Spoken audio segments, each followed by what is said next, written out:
नमस्कार everyone, brothers and sisters.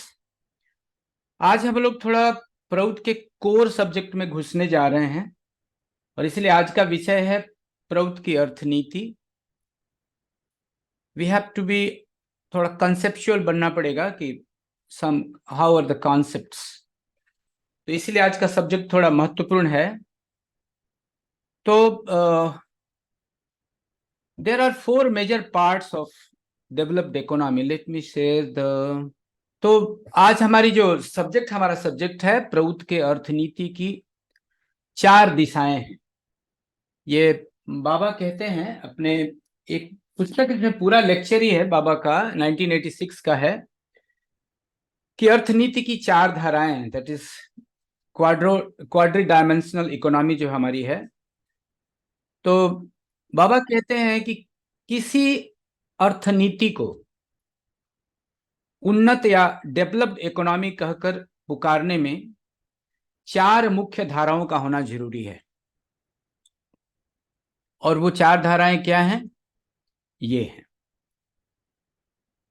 तो कहते हैं कि गण अर्थनीति, दैट इज पीपल्स इकोनॉमी, मानस अर्थनीति, साइको इकोनॉमी, वाणिज्य अर्थनीति, कॉमर्शियल इकोनॉमी, और साधारण अर्थनीति which is called general economy. तो अर्थनैतिक जगत को केंद्र बनाकर समकाल में जितने भी विचारधाराएं बनी हैं अभी तक, अर्थनीति की इन चार धाराओं ने उसकी परिधि को बहुत बढ़ा दिया है। आज के अधिकांश अर्थनीतिविद साधारण अर्थनीति यानी कि जनरल इकोनॉमी की बात करते हैं, के विषय में बहुत कम समझते हैं, जिसको हम साधारण अर्थनीति कहते हैं। पर वाणिज्यिक अर्थनीति को उससे कुछ ज्यादा समझते हैं। पर जो दो अर्थनीति जो प्रभात रंजन सरकार ने दिया है, दैट इज मानस अर्थनीति, दैट इज साइको इकोनॉमी, और गण अर्थनीति, दैट इज पीपल्स इकोनॉमी के संबंध में आज के जो अर्थनीति के विद्ध लोग हैं उन संबंध में पूर्णतः अनजान हैं। इस कारण उनकी वर्तमान अर्थनैतिक ध्यान धारणा में अर्थनीति की इन दो शाखाओं, that is psycho economy and people's economy, में किसी प्रकार का स्थान नहीं पाया है। Means they are dealing with general economy and commercial economy. अर्थनीति की इन चार जो मुख्य धाराओं को लेकर अब हम लोग संक्षेप में कुछ जानेंगे।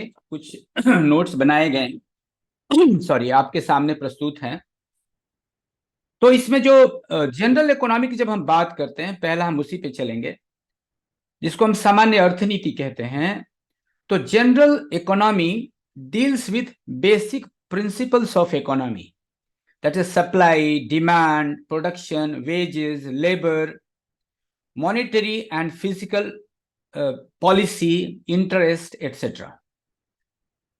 In general economy, we study different theories in general, or economic theory, like for example of capitalist, economic theory of socialist, economic theory of Proutist. तो जो Proutist general economy है has three pronged system. इसके तीन विधाएं हैं। एक को हम कहते हैं की इंडस्ट्रीज, दूसरे को कहते हैं कोऑपरेटिव सेक्टर, और तीसरा है स्मॉल स्केल, जिसको हम प्रोप्राइटरशिप कहते हैं या प्राइवेट कह सकते हैं। तो इसके लिए यदि आपको दिखाई दे तो थोड़ा सा समझने के लिए, ये तो बाबा ने बोला, मैंने बता दिया कि इसको और जानने के लिए आप क्वाड्री डायमेंशन इकोनॉमी जो है वो 5 जून 1986 को बाबा ने कलकत्ता में दिया था, और ये प्राउट इन नटसेल के भाग 12 में है। आप और डिटेल में इसको पढ़ सकते हैं। ये तो मैं बता चुका हूं, ये भी बता चुका हूं। तो ये जो एक पिरामिड है, ये थोड़ा हमको कॉन्सेप्ट बताएगा। हम जो बात कर रहे थे कि की इंडस्ट्रीज क्या है, कोऑपरेटिव सेक्टर क्या है, स्मॉल स्केल जो प्रोप्राइटरशिप है, जिसको हम प्राइवेट इंडस्ट्री कहते हैं, वो क्या है। तो जो जनरल इकोनॉमी है वो इंक्लूड करता है coordination of planning at all levels. तो पहले हम इसको ये समझते हैं कि प्रोड्स की जो जनरल इकोनॉमी है इसके 3 pronged सिस्टम क्या है। तो अब जब बॉटम से जाएंगे तो जो पब्लिक सेक्टर है, जैसे जिसको कि आज हम पब्लिक सेक्टर बोलते हैं, तो वो जो है base producing public and intermediate goods on which stands the rest of the economic system. इसको हम लार्जेस्ट सेक्टर बोलते हैं, जिसको आज हम पब्लिक सेक्टर बोलते हैं। जैसे रॉ मटेरियल एंड एनर्जी है, जैसे कि पावर प्लांट्स हैं, या रॉ मटेरियल मतलब माइंस हैं। हैवी कैपिटल गुड्स जहां प्रोड्यूस होते हैं, जैसे सीमेंट इंडस्ट्री है, स्टील इंडस्ट्री है। और फिर पब्लिक ट्रांसपोर्टेशन है, जैसे रेलवे है, आपका एयर इंडिया था। इस तरह से ये जो है मेन सेक्टर्स हैं। फिर डिफेंस है, डिफेंस में मोस्टली गवर्नमेंट के जो पब्लिक सेक्टर है उसी में रहता है। तो जो की इंडस्ट्रीज हैं of large scale managed by immediate regional government, no profit no loss, ये प्रोउद का कहना है कि जो की इंडस्ट्रीज हैं, फॉर एग्जांपल माइनिंग है, वो जहां भी कच्चे माल को जो है नो प्रॉफिट नो लॉस पे उसको संवर्धित कर ओर के रूप में बनाकर ये जो है उत्पादन, जैसे फॉर एग्जांपल कोयला, लोहा है ना, और पेट्रोलियम इत्यादि को, जैसे पेट्रोलियम में कच्चा तेल लेकर के, तो ये जो है ये की इंडस्ट्रीज हैं। और ये पब्लिक सेक्टर या लोकल जो गवर्नमेंट है उनके हाथों ही मैनेज होना चाहिए। एक है। दूसरा है कोऑपरेटिव सेक्टर। कोऑपरेटिव सेक्टर में producing consumer goods and services including agricultural consumers goods on which stands the small scale sector, जैसे एग्रीको है, एग्रो इंडस्ट्री है एंड एग्रीकल्चर है। So the large scale consumption goods are also produced through cooperatives. बड़े बड़े कारखाने भी cooperative basis पे as per proud होने चाहिए। लाइट इंजीनियरिंग गुड्स भी होने चाहिए, जैसे एंसिलरीज हैं, बहुत बड़े बड़े लाइक मोटर कार के जो फैक्ट्रीज हैं, वो उनके जो एंसिलरीज हैं वो छोटे छोटे इंडस्ट्रीज में बनते हैं और फाइनली वहां जाके असेंबल होते हैं। तो लार्ज स्केल एग्रीकल्चर भी इसी के कोऑपरेटिव बेसिस पर ही आता है। और मीडियम स्केल जो कॉरपोरेट जो मैनेज जो मीडियम स्केल जो इंडस्ट्रीज हैं, जिनमें नाम मात्र का मुनाफा जरूर होता है, वो भी इसी श्रेणी में आते हैं कोऑपरेटिव में। फिर आता है small scale sector, producing final consumer goods, agriculture products and services, जिसको कहते हैं like producers services, then consumer services. तो जो प्रोप्राइटरशिप है, जिसको हम प्राइवेट ओनरशिप कहते हैं, वो पार्टनरशिप में भी लोग कर सकते हैं, बट ये स्मॉल कोऑपरेटिव्स, एग्रीकल्चर बेस भी ऐसा काम आ सकता है ना, स्मॉल स्केल इंडस्ट्रीज और प्राइवेट ओन्ड इंडस्ट्रीज और बिजनेस। उदाहरण के लिए बहुत छोटे छोटे हैं, फॉर एग्जांपल मिठाई की दुकान, पान की दुकान, दर्जी इत्यादि। और इसमें यह भी व्यवस्था है कि यदि आपका प्राइवेट इंडस्ट्री एक सीमा से बाहर जाता है और उसकी एक लिमिट जो भी डिसाइड की जाएगी उसके बाहर यदि जाता है, तो उससे अधिक वो उसका टर्नओवर होता है, then that will be converted into the cooperative system. ये है। और दूसरा आप जानते हैं कि प्राउथ में पीपल्स इकोनॉमी में आता है health has to be free, निःशुल्क चिकित्सा होनी चाहिए, निःशुल्क शिक्षा होनी चाहिए। तो ये एक चीज था जो मैं बोलना चाह रहा था। इसके बाद हम आते हैं, आई डोंट नो आप लोगों को दिखाई तो नहीं देता होगा, शायद इतना क्लैरिटी नहीं है। तो जो प्रौद्ध की अर्थनीति है, तो हम लोग जब जनरल इकोनॉमी से डील करते हैं, तो अभी हम लोगों ने देखा कि इन जनरल इकोनॉमी प्रौद्ध जो है वो किस तरह से की इंडस्ट्रीज, कोऑपरेटिव सेक्टर को और स्मॉल स्केल इंडस्ट्रीज को, यानी कि प्राइवेट ओनरशिप को कैसे कैसे अलग करता है। तो जो जनरल इकोनॉमी है वो इंक्लूड करता है coordination of planning at all levels, infrastructures, taxation, banking system, ये हम जनरल इकोनॉमी की बात कर रहे हैं। Any other economic institution organized at the national level. And thus, general economy deals with different economic theories such as free market, centrally planned economics. आप चिंता ना करें, मैं हिंदी इंग्लिश दोनों में है, बाद में हिंदी में भी पढ़ेंगे। मिक्स्ड इकोनॉमिक्स जैसे अनप्राउड, तो इस तरह की जो विधाएं हैं ये आती हैं जनरल इकोनॉमी में। इसका जो बी सेक्शन है वो है main stream economics that is taught in universities today, वो भी जनरल इकोनॉमी में ही आता है। जैसे पॉपुलेशन बेस्ड जो पॉलिसीज बनती हैं, माइक्रो इकोनॉमिक जो प्लानिंग होता है, मतलब बिगर प्लान, द बैंकिंग सिस्टम जो आता है, इंफ्रास्ट्रक्चर आता है, डेवलपमेंट ऑफ कोऑपरेटिव ऑर्गेनाइजेशंस जब आते हैं, तो ये सब जनरल इकोनॉमी का पार्ट है। टैक्स स्ट्रक्चर आता है इसमें, defence planning and expenditure, national budget भी जो है जनरल इकोनॉमी के थ्रू ही होता है। Any other economic institutions organised on the national level, मतलब बिगर लेवल पे जो चीजें ऑर्गेनाइज होती हैं जैसे budget etcetera, that is the part of general economy. तो जो सामान्य अर्थनीति है, जिसको अभी मैं इंग्लिश में जनरल इकोनॉमी कह रहा था, इसका संबंध जो है वो आर्थिक इतिहास से है।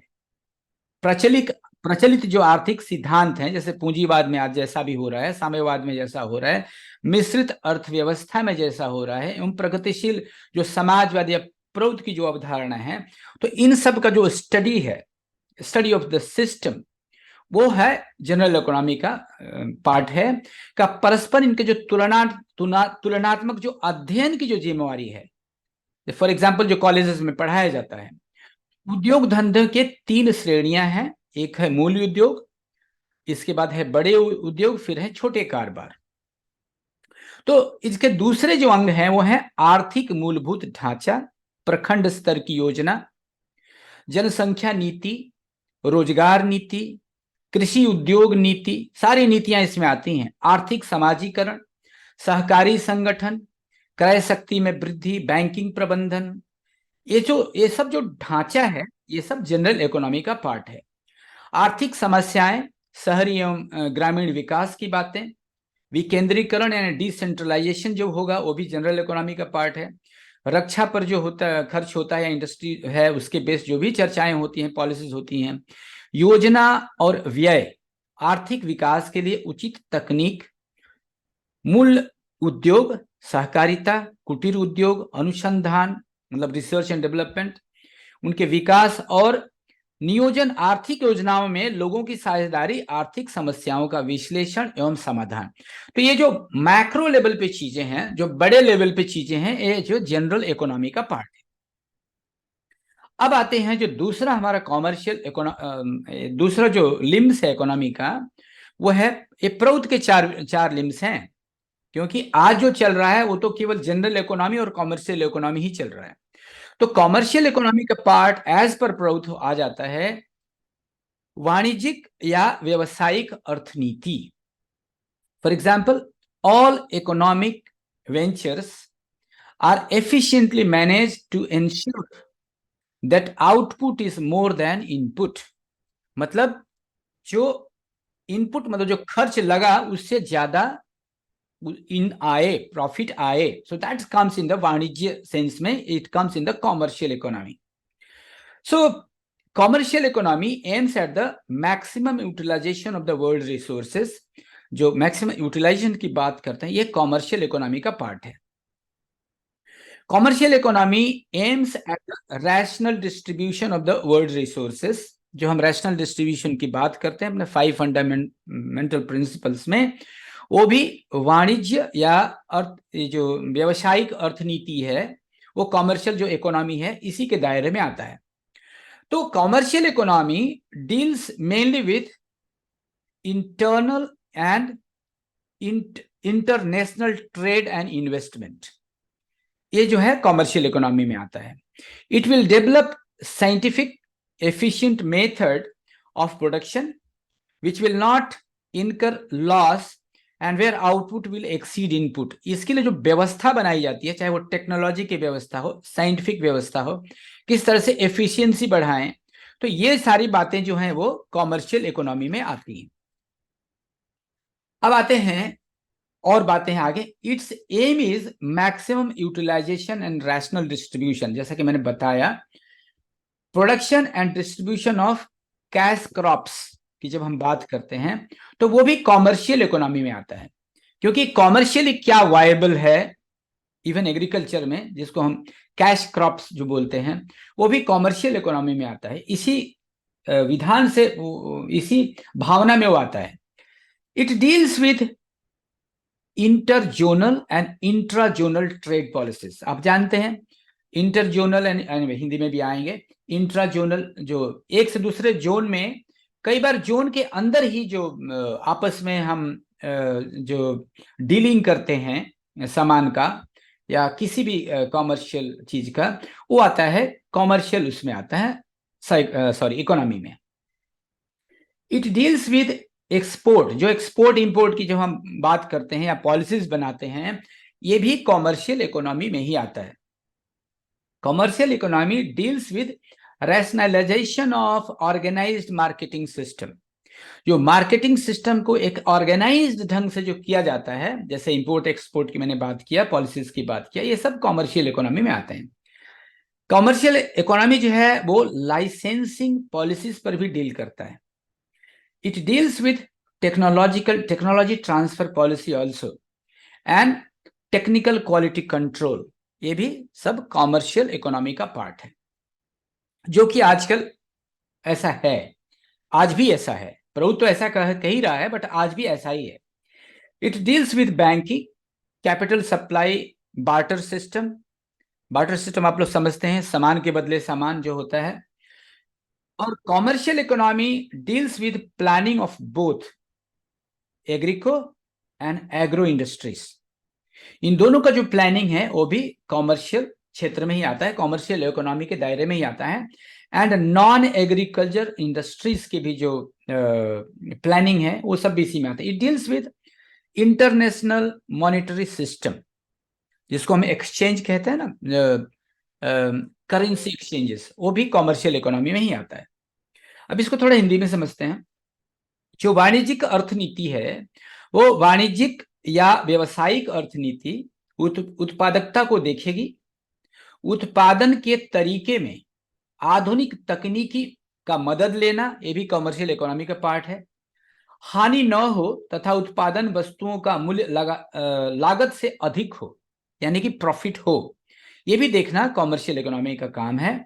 कुशल व्यवस्था द्वारा उत्पादकता, मतलब एफिशिएंट सिस्टम होना चाहिए प्रोडक्शन का। तो वाणिज्यिक या जिसको हम व्यावसायिक अर्थनीति कह रहे हैं का लक्ष्य होगा विश्व की समस्त संसाधनों का अधिकतम उपयोग, जैसा मैंने बताया, रैशनल एंड मैक्सिमम यूटिलाइजेशन, और विवेकपूर्ण वितरण को सुनिश्चित करना, ये भी कॉमर्शियल इकोनॉमी का पार्ट है। ये मैं बार बार दोहरा रहा हूं सो दैट हम लोगों को रट जाए। फिर जो कॉमर्शियल इकोनॉमी है, जिसको वाणिज्यिक अर्थनीति कहते हैं हिंदी में, इसकी सीमा में निम्नलिखित कार्य हैं, ये समझने के लिए लिखा गया है।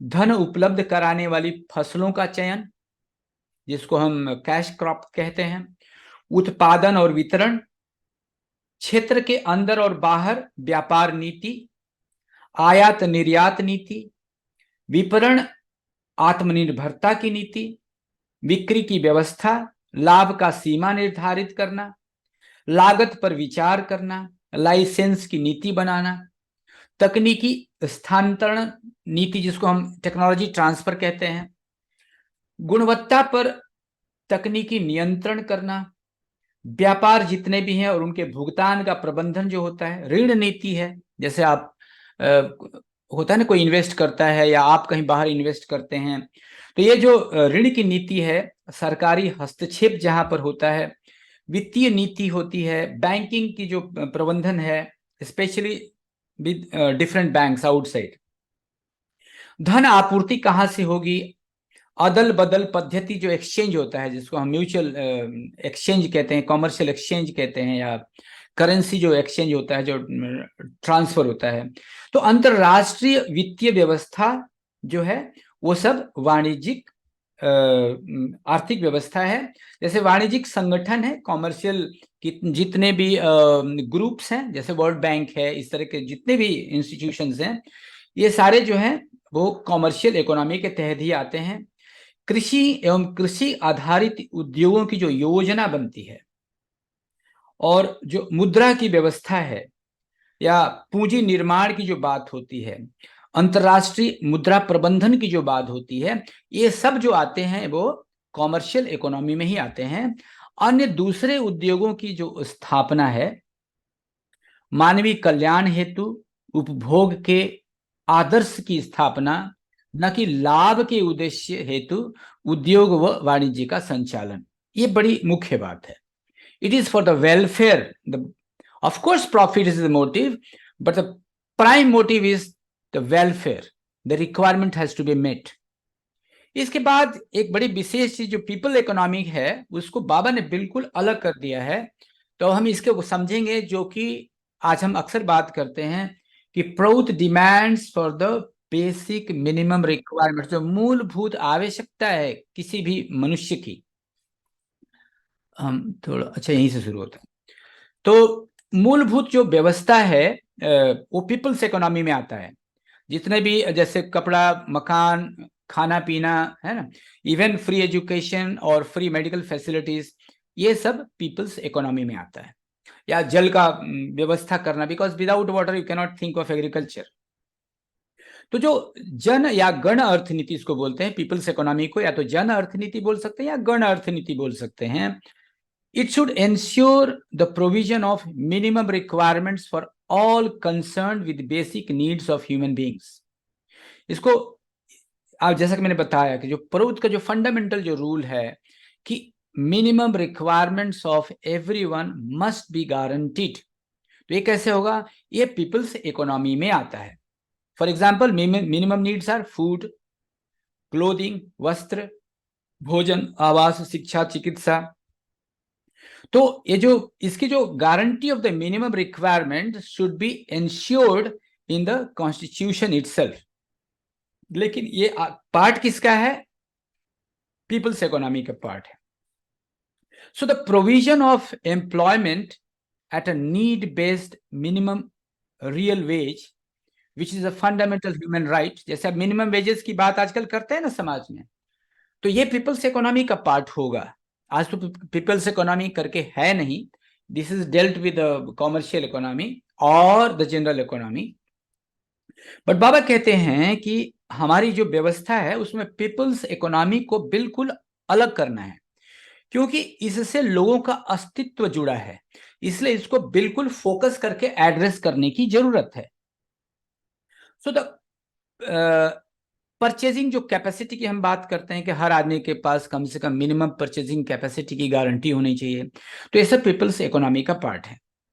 और people's economy deals with people's subsistence, जीवन निर्वाह के लिए जो आवश्यक चीजें हैं, गुजर बसर करने के लिए उनकी जो परेशानियां हैं, प्रॉब्लम्स हैं, वो पीपल्स इकोनॉमी डील करता है। It should deal with industries to supply food. ये पीपल्स इकोनॉमी का काम है कि ये जो है ये लोगों की जो मिनिमम रिक्वायरमेंट्स है या उनके जो मिनिमम रिक्वायरमेंट्स, उनकी परचेजिंग कैपेसिटी है, जो जॉब है, वो इंडस्ट्री से बात करे और उसके लिए प्लानिंग करे to supply food. It deals with supply and demand. Supply और डिमांड जो लोकल लेवल पे जो लोगों की बेसिक नीड्स के लिए है, that is the part of people's economy. ये कहता है it deals with the development of the small scale industry. छोटे छोटे जो इंडस्ट्रीज हैं जिसको हम आज कुटीर उद्योग कहते हैं, ये भी प्राइवेट हो चाहे कोऑपरेटिव बेसिस पे हो, ये सब पीपल्स इकोनॉमी में आते हैं। It deals with the cooperative industries also. It deals with the employment for all. हम कहते हैं ना कि हर आदमी को लोकल जॉब मिलना चाहिए, 100% आदमी को काम मिलना चाहिए एज पर हिज रिक्वायरमेंट्स। तो ये पीपल्स इकोनॉमी का पार्ट है। It deals with eradication of mass poverty. यदि गरीबी है मास लेवल पे, तो ये पीपल्स इकोनॉमी का पार्ट है। They have to make the policies and plan so that कि मास लेवल पे पॉवर्टी को एरेडिकेट किया जा सके। It deals with rural economy, it deals with phase wise socialisation of land for proper production. एक विशेष चीज है, आप लोग जानते ही होंगे कि प्रवृत्ति का एक पार्ट है द सोशलाइजेशन ऑफ लैंड। एक है जो हमारा पीपल्स इकोनॉमी है, जो गण अर्थनीति है या जन अर्थनीति है, ये जो है, ये जो deals with power, water, energy supply also. It deals with skill training, local लोगों को जो ट्रेनिंग देने की बात है, उनकी क्षमता बढ़ाने के लिए, तो ये भी the part of people's economy है। And it deals with the improvement of the standard of living, particularly in rural area. Rural area में हर आदमी का स्टैंडर्ड ऑफ लिविंग लगातार कैसे बढ़ता रहे, this is also the part of people's economy. अब इसको थोड़ा हिंदी में समझते हैं। जो गण या जन अर्थनीति है, जिसको जन साधारण अर्थव्यवस्था के है, जिसके इसके दायरे में निम्नलिखित बातें आती हैं। जैसे मैंने बताया, उसी को मैं हिंदी में रिपीट कर रहा हूं।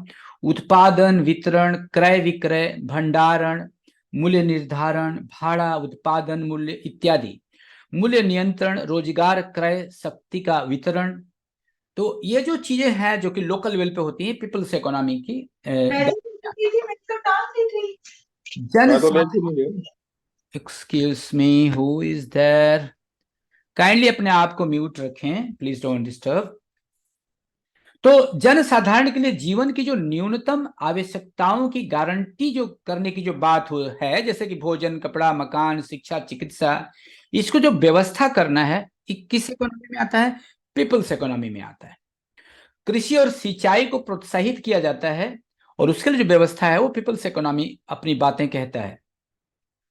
आवश्यक जो संसाधनों में निरंतर वृद्धि होती रहे एवं इन वस्तुओं की उपलब्धि में कोई बाधा न आए, जो बेसिक मिनिमम रिक्वायरमेंट्स की जो सप्लाई है वो अंतिम मनुष्य तक बनी रहे, इसको देखना पीपल्स इकोनॉमी के दायरे में आता है। लोगों के पास क्रय शक्ति हो, जिसके लिए यह जरूरी है कि इसे संविधान में मूलभूत अधिकारों की श्रेणी में लाया जाए। ये आप लोग जानते हैं, हम लोगों का प्रवृत्ति का प्रिंसिपल है, इकोनॉमिक प्रिंसिपल है, ताकि लोगों को सरकार के विरुद्ध न्यायालय का दरवाजा खटखटाना या कानूनी अधिकार प्राप्त हो सके, जब उनकी न्यूनतम आवश्यकताओं की आपूर्ति नहीं की जाएगी। अभी आपको केवल जीने का अधिकार है, but you can not claim in court कि आपको बेसिक रिक्वायरमेंट्स नहीं मिल रहा है। मतलब हवा पी के जिए, बट जीने का अधिकार है आपको आज। तो अगली पॉइंट है कि निजी और सरकारी जो लघु उद्योग हैं, जिसको हम कुटीर उद्योग कहते हैं, ये भी जो गण अर्थनीति है, जन अर्थनीति यानी पीपल्स इकोनॉमी के अंतर्गत भी आते हैं। जो लघु उद्योगों का संचालन सहकारिता द्वारा किया जाना चाहिए। ये जो कुटीर उद्योग के संबंधित जो कोऑपरेटिव सिस्टम है, ये भी पीपल्स इकोनॉमी में आता है। लघु उद्योगों एवं व्यक्तिगत उद्यम, मतलब छोटे छोटे जो, देखिए प्राइवेट में इतने बड़े कॉर्पोरेट नहीं रहेंगे। प्रवृत्ति has no concept of either you have to go through the cooperative, और जो आपका एमएनसीज है, जो आपका पीयूसी है, जो आपका आई मीन गवर्नमेंट जो चला रही है, either government will run the industry और cooperative will run the industry और इंडस्ट्री। प्राइवेट में क्या रहेगा? स्मॉल फॉर एग्जांपल रेस्टोरेंट हो गया, मिठाई की दुकान हो गई, और उनका भी यदि एक दायरा, एक सीमा से बाहर जाता है, so they will also have to follow the and fall in the cooperative. They cannot be the any more private industries. So private industry का यहाँ पर स्कोप लगभग नहीं है। तो सभी के लिए रोजगार करना, गरीबी मिटाना, ग्रामीण अर्थव्यवस्था लाना, भूमि का जो समाजीकरण जो हम बात करते हैं, ये सब पीपल्स इकोनॉमी का पार्ट है। ये इसलिए समझाया जा रहा है कि हम लोग, चूंकि बाबा ने अभी तक दो इकोनॉमी सिस्टम चलता है हर जगह दुनिया में, commercial economy and general economy. अब उसी में ये सब चीजें भी भरी हुई हैं, इसलिए इन पे उतना फोकस नहीं जाता है। इसीलिए आज कहीं भी मनुष्य की minimum requirements are not guaranteed through constitution. तो इसलिए बाबा का कहना है कि यदि उच्च स्तर की इकोनॉमिक सिस्टम बनानी है, तो पीपल्स इकोनॉमी को और कॉमर्शियल इकोनॉमी को सेपरेटली डील करना पड़ेगा। इसलिए बाबा ने इसको हटाया और ये बता रहे हैं कि इसमें क्या क्या आएगा। तो उदाहरण के लिए जो ऊर्जा की जो आवश्यकता है, एनर्जी की आवश्यकता है, पावर की आवश्यकता है, जल, इनकी जो आपूर्ति है, ये सस्ते दाम पर उपलब्ध कराना, ये पीपल्स इकोनॉमी के दायरे में आता है। जो सब्सिडाइज रेट में, मैं अभी के संदर्भ में कह रहा हूं, जो भी उपलब्ध कराया जाता है बेसिक मिनिमम रिक्वायरमेंट्स, ये पीपल्स इकोनॉमी के दायरे में आता है। आर्थिक विकेंद्रीकरण, सशक्तिकरण, सहकारिता प्रखंड स्तरीय योजना जो बनती है, हमारा ब्लॉक लेवल प्लानिंग, तो ये सब गण अर्थनीति के दायरे में आती हैं। तो गण अर्थनीति धीरे धीरे सहकारिता द्वारा संचालित किया जाएगा। ये स्लोली भी every industry will come under the, जो गण अर्थनीति है वे तो बिल्कुल ही पूरी की पूरी कोऑपरेटिव बेसिस पे काम करेगी। और एक नया चीज जो बाबा कहते हैं वो है साइको इकोनॉमी। आप जब पढ़ेंगे तो आंख खुल जाएगी कितना बड़ा है और कितनी पावरफुल। हालांकि आज इसमें से कुछ बातें आज भी इंडस्ट्री में डील होती हैं, बट ये नाम मात्र की डील होती हैं, just to show the government और प्लीज द लोकल अथॉरिटीज। बाबा कहते हैं कि psycho economy has to be a integral part and a separate part of the developed economy. तो अब समझते हैं कि साइको इकोनॉमी क्या है, मानस अर्थनीति क्या है। तो जो psycho economy is concerned with determining what type of production will be encouraged. देखिए, प्रोडक्शन तो सभी करते हैं, बट यहाँ पे किस तरह का प्रोडक्शन करना जरूरी है, इसका डिटर्मिनेशन जो है ये, और उनका जो डेवलपमेंट का जो, सो दैट द, क्यों जरूरी है कि वहां के लोगों का physical, mental and spiritual aspects of the human potentiality are enhanced. मतलब वहां पर वही चीज प्रोड्यूस करना है और उनकी सारी व्यवस्था करनी पड़ेगी। एक उदाहरण दे देता हूं। अभी देखिए एमपी में कई जगह जहां पर जंगल है, अभी कैपिटलिस्ट लोगों को वहां पर सर्वे करके उनको खानें मिल जाती हैं, कहीं सोने की खान मिलती है, कहीं कोयले की खान मिलती है। Then they develop pressure on the government कि वो लैंड उनको चाहिए। वहां के फिर जो लोकल वासिंदे हैं वो एजिटेशन करते हैं, and finally without thinking about them most of the places capitalist लोग उन चीजों को हथियाते हैं और वहां पे माइनिंग करते ही करते हैं। तो वहां के लोगों का जीवन किस हद तक प्रभावित होता है, उनकी मानसिक स्थिति, उनका हेल्थ, और फिर उनकी जो, चूंकि मानसिक और हेल्थ प्रभावित हो गया तो स्पिरिचुअल जो उसका हेल्थ है वो प्रभावित होगा ही होगा। तो ये सब चीजें ना हो, ये साइको इकोनॉमी एक पार्ट है। जब कोई प्लान बनता है तो सारे वहां रहेंगे। साइको इकोनॉमी विल इंश्योर कि इस तरह का कोई वहां प्रोडक्शन नहीं होना चाहिए जो कि लोगों के भौतिक, मानसिक और आध्यात्मिक एस्पेक्ट्स में बाधा पड़ सके, या तो वही करना है वहां प्रोडक्शन जिससे कि लोगों की उन्नति हो इन तीनों क्षेत्रों में। ये देखना साइको इकोनॉमी का काम है। Just a minute please. Yes. So दूसरा बात है, it's main purpose is to expose theories and social institutions that exploit the workers and handicapped. जो उन इंडस्ट्री को हाईलाइट करना सोशियो इकोनॉमी का काम है जो लोगों का साइकिक लेवल पे शोषण करते हैं। To wage a tireless struggle against the degenerating and dehumanizing economic trend in society। इस तरह के भी समाज में, फॉर एग्जाम्पल ऐसे भी इंडस्ट्रीज हैं, जैसे टोबैको बनाने की इंडस्ट्रीज हैं, शराब बनाने की इंडस्ट्रीज हैं, गुटखा बनाने की इंडस्ट्रीज हैं। तो ये साइको इकोनॉमी का काम है कि they will wage a tireless struggle against the, ये सब डीजेनरेटिंग प्रोडक्शंस हैं, ये मनुष्य को डीह्यूमनाइज करते हैं। तो इसके लिए इनको फाइट करना पड़ेगा। That comes in the psycho economic part. Some well-known psychoeconomic theories are monopolies lead to excessive profits and what you call lower wages। तो कहीं कहीं ऐसा है कि लोअर वेजेस में हायर वेजेस में इतना गैप है, जिसको हम कहते हैं अपनी भाषा में, कोई खा खा के मर रहा है, कोई खाने बिना मर रहा है। तो ये जो डिफरेंस है, इसमें लोगों का मानसिक शोषण होता है, इस पार्ट को डील करना साइको इकोनॉमी का काम है. सो wealth concentration and excessive income inequality, it causes depression and all that. So it also falls in the category of psychoeconomy. So discovery of new technologies or techniques to improve labor productivity, ये काम है, ये psycho economy का काम है कि लोगों को किस तरह से रखें कि वो मानसिक रूप से खुश रहें और हमारा जो प्रोडक्टिविटी है वो बढ़े.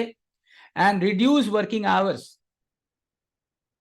आज इसकी बहुत हल्ला होता है, कोई नहीं करता है. टेक्नोलॉजी लोग बढ़ाते हैं, प्रोडक्शन बढ़ाते हैं, बट अकॉर्डिंगली आदमी का एम्प्लॉयमेंट काट दिया जाता है, which is not in proutistic economy. Proutistic economy says you have to reduce the working hours if your production has increased by using technology. And that is the progressive way, that is the human way of dealing with industries.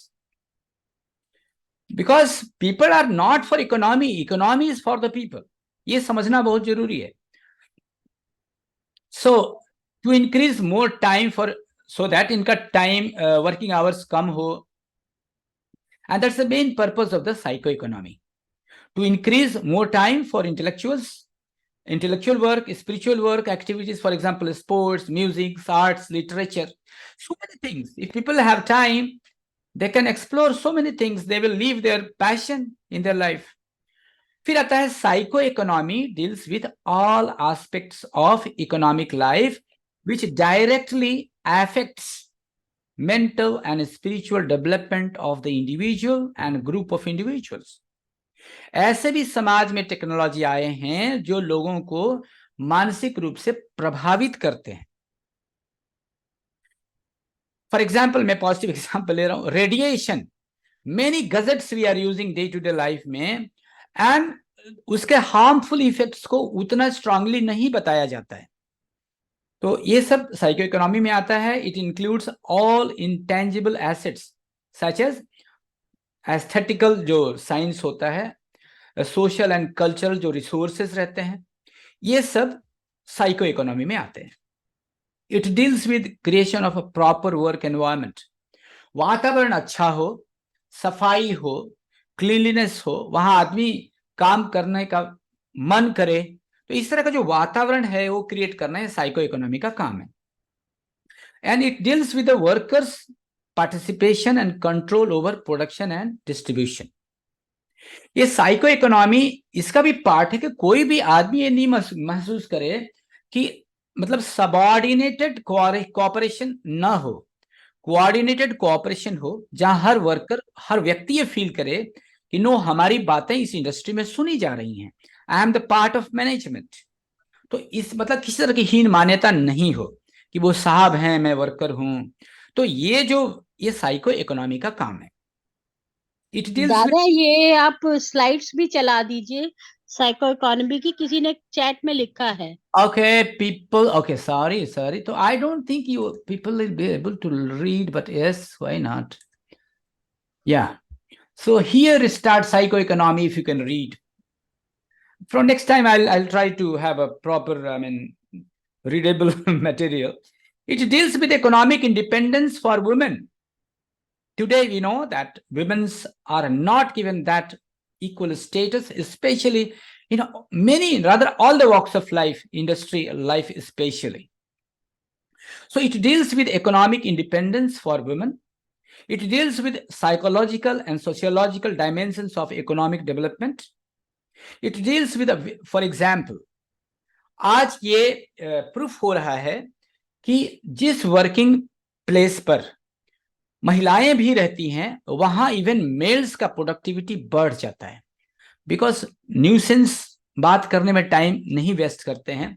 So everybody works because they are sincere, they work, so they also have to work, and together they feel better. ये आज का research कहता है. So it deals with business ethics also.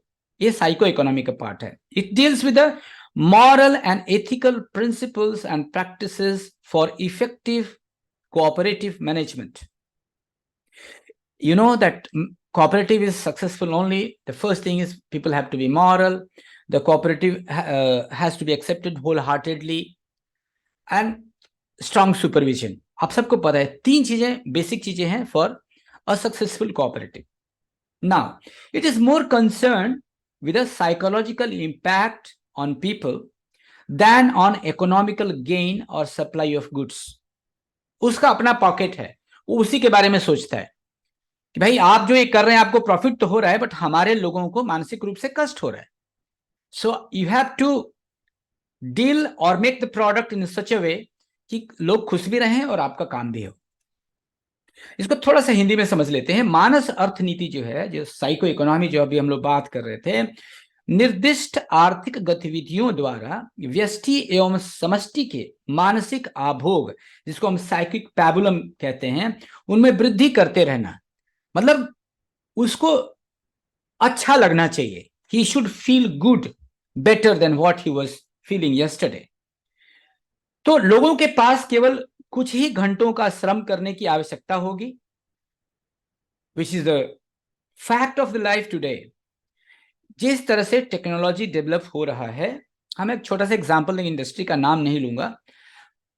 हम लोग आज से 90s में the same industry was producing almost 3 million tons and the employees were 44,000. Today the employees are 12,000. I'm talking on roll, and the production has increased by almost 4 times. I mean, look at the lacuna. I mean, look at the thinking pattern, where the thought is going, and we are against that. Psychoeconomy, that is why it has to be a different branch. Because of their existence, they have to fight, they have to deal with this kind of situations. Okay, this is exploitation. They should be ready to tell in court that yes, this is exploitation. So that is missing today. और एक नया branch है जो बाबा ने दिया है, जो प्रोत में ही इकोनॉमी है. Anyway, तो मानस अर्थनीति की 2 शाखाएं हैं. पहला क्या है? शोषण आधारित भेदभावपूर्ण आर्थिक ढांचा और क्रियाकलापों को निर्मूल करने की कोशिश करना. मतलब कहीं भी कॉमर्शियल लेवल पे, अर्थ के लेवल पे किसी का शोषण नहीं हो रहा हो, इसकी ही उसका मूल काम है, ताकि पूंजीपति लोगों के अंदर विलासिता की ओर आकृष्ट कर कृत्रिम अभाव पैदा नहीं कर सकें और मन के प्रदूषण से मानसिक और आध्यात्मिक प्रगति बाधित न हो. पतन की ओर ले जाने वाली आर्थिक व्यवस्था के विरुद्ध अविराम संघर्ष करना, ये साइको इकोनॉमी का काम है. आज आप देखते हैं इंटरनेट पे, मूवीज में, या इवन योर पाम टॉप में इतनी चीजें आ जाती हैं, अनर्गल अनायास आ जाती हैं, which compel you to get degenerated. Do you think if the government wish, they can really stop?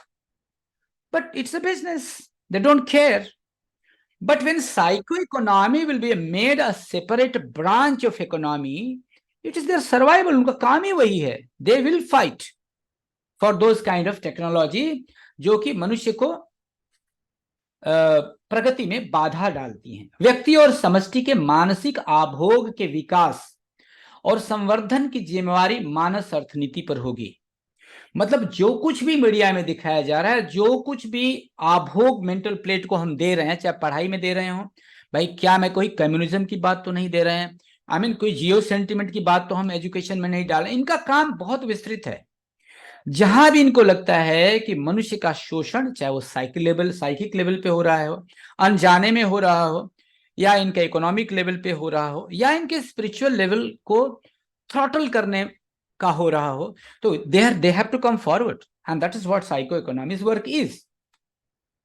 फिर आगे बात आती है स्थूल, सूक्ष्म और कारण जगत में जो कुछ भी संपद निहित है. ये जो कारण जगत है, ये भूमा जगत की बातें हैं.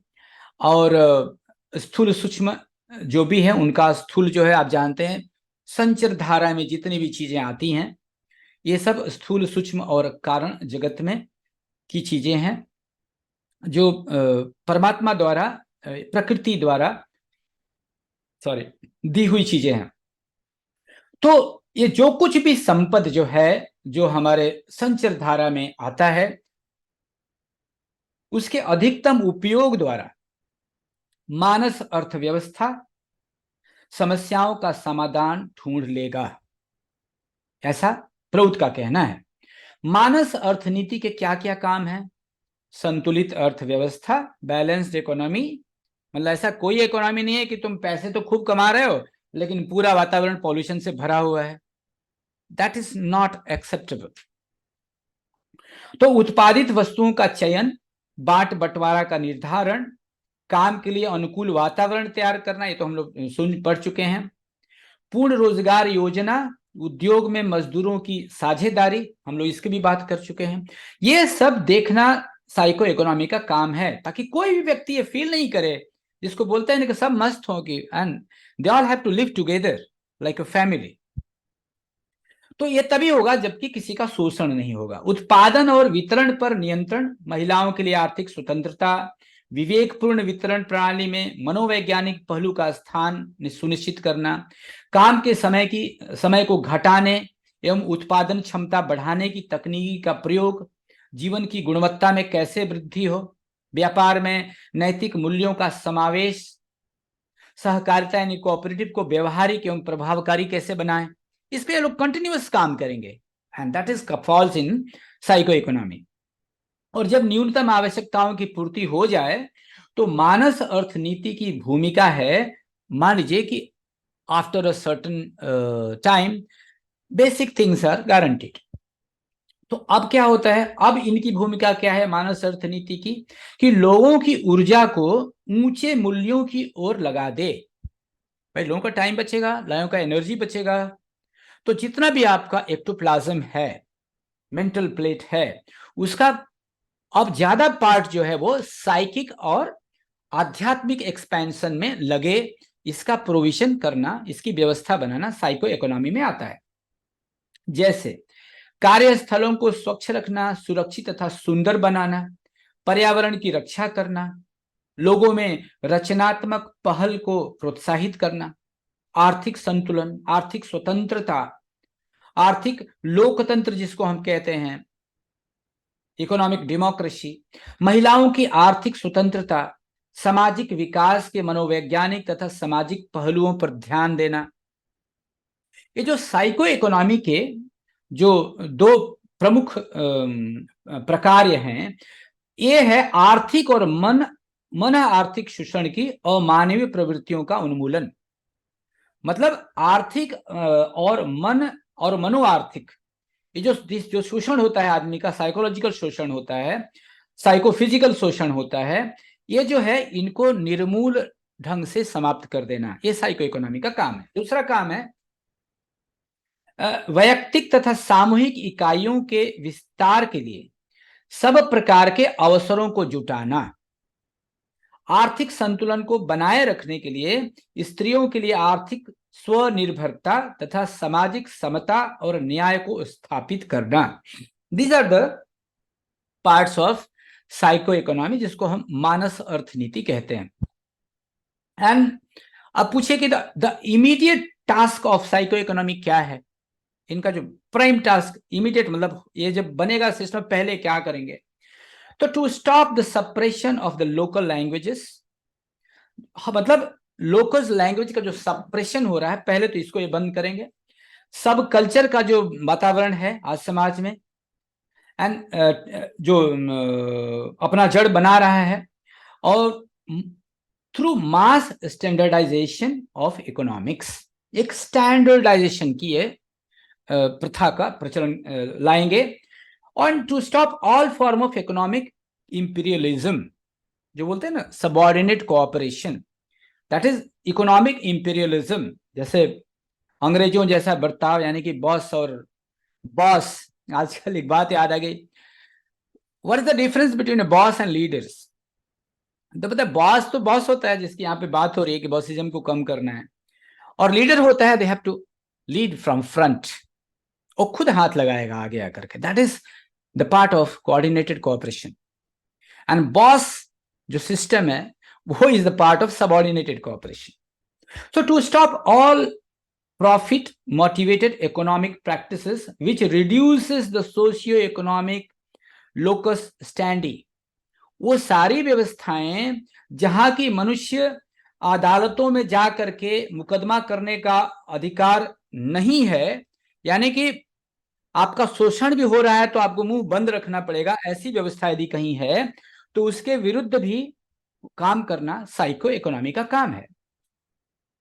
And to strengthen the people's self reliant economics, to encourage cooperation in all sphere of commerce, industry, agriculture and banking.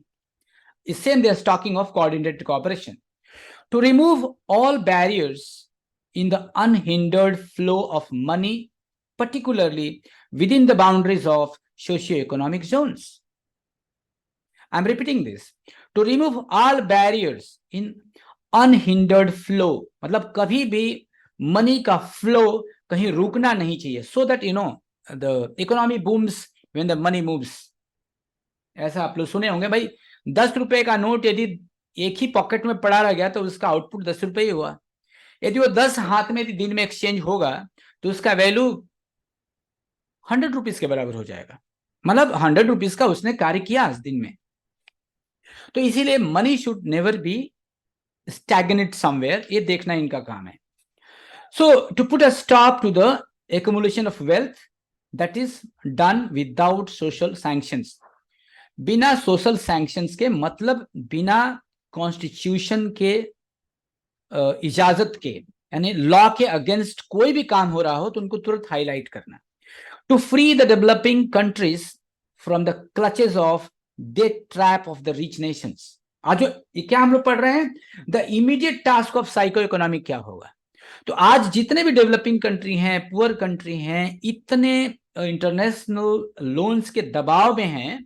आप सब इस बात को जानते हैं, ये थोड़ा भी इकोनॉमी में इंटरेस्ट रखते हैं. तो इस तरह से to ensure basic necessities of life to one and all irrespective of caste, creed, colour, race, language, इनका कोई बैरियर सोशियो इकोनॉमी में काम नहीं करेगा. They have to fight for the downtrodden, for the basic necessities of life.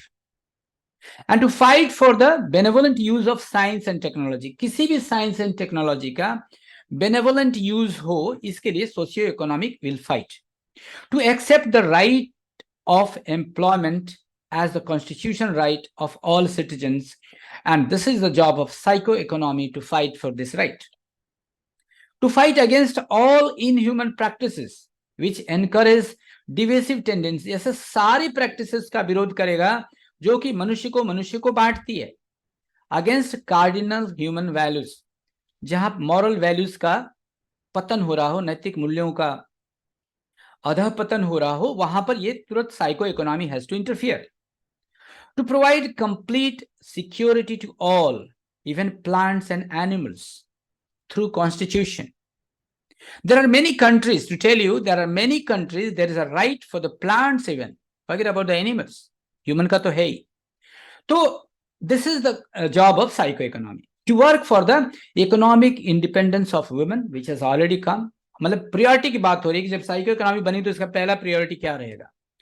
Then comes the aid in the provision of a decent standard of living to the refugees. ऐसा नहीं है कि कोई आगे, आप समझ रहे हैं आज रिफ्यूजी कैसे रहते हैं, कितने इनह्यूमन एटमॉस्फेयर में रहते हैं. तो ये साइको इकोनॉमी का काम है to fight for the decent standard of living for the refugees, minorities, tribals and backward people. To bring about a प्रमा, दैट इज, ये तो सब आप लोग वाकिफ हैं इस नाम से. प्रमा यानी कि balance, equipoise and equilibrium, that is prama among all strata of existence, चाहे वो फिजिकल स्टार्टा हो, मेंटल स्टार्टा हो या स्पिरिचुअल स्टार्टा हो. So they have to maintain balance in all the strata of life, and that is the job of psycho economy. भाई बाबा कहते हैं कि ours is the democratic nature, लेकिन कैसा political democracy? No, we are looking for economic democracy, and in our economic democracy these two additional point which Baba has given in addition to the commercial and general economy, that is psycho-economy and people's economy, are going to play a great role in our economic democracy. Ours is not the political democracy. So, to create a omni-dynamic economy endowed with ever-accelerating progress in all sphere of life for one and all. So, this was the new economy, प्रवृत्ति की जो नई अर्थनीति है उसके बारे में हम लोग जान पाए. आई एम सॉरी, अक्सर भूल जाता हूं मैं स्लाइड को आगे करना. So anyway, so this was it from my side, I think. Okay, so if you have any question, I think it was for understanding. I think if you'll go through, यदि readable था note तो आप पढ़ सकते हैं. Even when it will be distributed video, then also you can go through those notes, उसको बंद करके वीडियो को. So that is all about प्रउत की अर्थनीति, that is quadri dimensional economy. और आप लोगों को मैं फिर रिपीट कर दूं कि ये जो है प्रउत इन नटसेल पार्ट 12 में है, हिंदी में भी है, इंग्लिश में भी है. आप इसको पढ़ सकते हैं. You can enrich yourself. If you have any question, let me stop sharing this first. Okay, so बहुत बहुत धन्यवाद आप लोगों को. आप इससे संबंधित जो आज बात हुई है 4 तरह की इकोनॉमी की, उससे संबंधित आपको एक क्वेश्चन है तो आप पूछ सकते हैं. और जरूरी नहीं कि मैं ही आंसर दूंगा, आप में से भी कोई उसका आंसर दे सकते हैं. तो thank you very much. Yes, why is those so silence? Thank you. So many brothers have joined, sisters also have joined. Thank you so much. So yes, Dada. Yeah, Ji Sundar Dada is also there. Thank you so much. नमस्कार, ये सुरेंद्र रेड्डी मैं बात कर रहा हूँ. Yes, yes, I can recognize you, sir. तो ये मैं पहली बार Yes. इतना विस्तार से साइको इकोनॉमी का एक्सप्लेनेशन सुना है. Thank you so much, Dada. Really, really. And it is really, because many what I find is that in much of our literature, the mention of psycho economy will be there, but not much of commentary over it. Absolutely. Not much of description of it. I think I heard a very beautiful, very worthwhile talk from you. I feel one thing. So I'm presenting. There is a lot of many people. They have worked on note, and I'm studying from note only. So thank you, Dada. But yes, it is really, even हम भी सोचते थे कि psycho economy के बारे में बाबा बोले तो क्या बोलेंगे. I mean, there are 30 points which you can speak in public. Yes, Dada. See, continue, please. Yes, Sundar Dada. Maybe I at this point of time, I'm rather prompted to tell about the uniqueness of our economy. Yeah. Can I take a few minutes? Yes, yes, yes. Why not? Continue. See, the first thing about our the sense of ownership angle is there. थोड़ा बीच बीच में हिंदी भी translate करते रहेंगे तो अच्छा रहेगा. Thank you. Best. तो ये क्या है, स्वामित्व बोलते ना. हाँ हाँ हाँ हाँ, ये स्वामित्व का जो डेफिनेशन है, स्वामित्व की वजह से हमारा इकोनॉमी में आज इनइक्वालिटी हो गया है. यस. ये स्वामित्व डेफिनेशन में बाबा कहते हैं कि you are all see nobody has created this पंचभूतास or these resources. So how can there be any absolute nothing like an absolute ownership or absolute स्वामित्व की जिक्र का कोई वैल्यू नहीं है. We cannot. There are no roots for it. There are no basis for it. So now ultimately then we come to the second point. That is हमारे जो economy से पूरे we can call them as proprietarian economies. Lot of conversation, बहुत कुछ discussion debate होता है कि इसका स्वामित्व किसका है, गवर्नमेंट का है, किसी आदमी का है, किसी कॉर्पोरेशन का है. और ये इसके ऊपर पहला कंट्रोल के बारे में बात करती है about the resources. So, but what Baba says is that it's not this is the ownership. स्वामित्व की बात है वो सेकेंडरी है. प्राइमरी क्या है कि how you are using it, utilizing it. That is the reason why Proust is progressive utilization theory. See, utilization is very central to the our economy. It says the virtue of any स्वामित्व और ये इसकी जो value of स्वामित्व का value कब रहेगा? जब यूटिलाइजेशन रहेगा, प्रॉपर यूटिलाइजेशन रहेगा। और ये वेरी इंपॉर्टेंट बात है। So as against proprietarian economies we are proposing utilitarian economy, utilization economy Yeah. based on utilization. So this is a very important aspect of this. So second point is that the definition of resources. When the definition of resources comes, many economies totally depend upon what is supposed to be tangible or physical, material. Mhm. So Baba has come to say that the resources are physical or material, then they are mental Mental and or spiritual psychic, as well. psychological, वो भी resources है। क्योंकि आप देखते हैं there are some countries which do not have any resources but they are very rich. Singapore है, Yeah. पानी पीने का पानी भी नहीं है, तो मगर सिंगापुर रिच कंट्री है। क्यों? Because they are psychologically well endowed, rich, psychic resources are there. Very good With the help example. of the psychic resources they have come. Then Baba also says spirituality. He says spiritual resource also there. Spiritual also, spirituality is also a resource. So because spirituality transforms human beings' actions, it transforms his mental outlook. So this is very important because spirituality, what you call, permeates. Thank you. Right. उसका जो विस्तार से होता है. Yeah. So that is second point. That is about what we call utilization, the value of utilization. Yeah, Then this comes class was resource. already done, Dada. Definition Yeah. of resources is very unique. This is not found in any other economy, any other economic theory. Our economic theory is unique because of this point. Can I take one or 2 more minutes? Okay. Then comes the issue of the 4 dimensions, wherein the 2 things are very, very important out of these 4. In these 4, general economy, commercial economy are already there. What is not there? People's economy is not. Or there is no psycho-economy. Yeah.